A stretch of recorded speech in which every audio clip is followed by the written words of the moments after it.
Il embrasse la glace de la patinoire de Nice. Et pourtant, Brian Joubert n'est pas champion du monde. Pas sur le podium non plus. 4e, mais fier de lui. Très fier. Très fier parce que ça a franchement été très très dur. Je pense que les gens ne peuvent pas s'en rendre compte exactement parce qu'il faut le vivre pour le comprendre. Mais voilà, j'ai toujours été un combattant et je le resterai. Sa fierté, c'est d'avoir réussi un programme libre à l'image de son programme court de la veille, propre, sans faute. Le Poitevin a l'intelligence tactique de ne pas tenter le quadruple salco jamais réussi cette semaine à l'entraînement. Sa fierté, c'est aussi de prouver à tous qu'à 27 ans, le champion du monde 2007 peut encore être performant.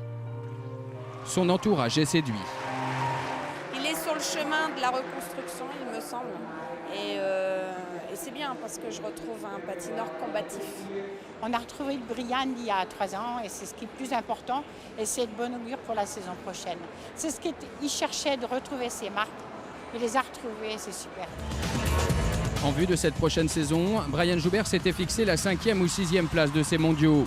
4e, à moins de 7 points du podium, 1er français. Le Poitevin a rempli tous ses objectifs. Si on m'avait dit que j'allais vivre ça, ben jamais je l'aurais cru parce que vraiment ça a été très dur. Et voilà, pouvoir produire une telle compétition sur un short et sur un livre, c'est fabuleux quoi. Le salut au public français n'est donc pas un adieu. Rendez-vous en septembre avec 2 nouveaux programmes et un objectif à moyen terme, les Jeux Olympiques de Sotchi en 2014.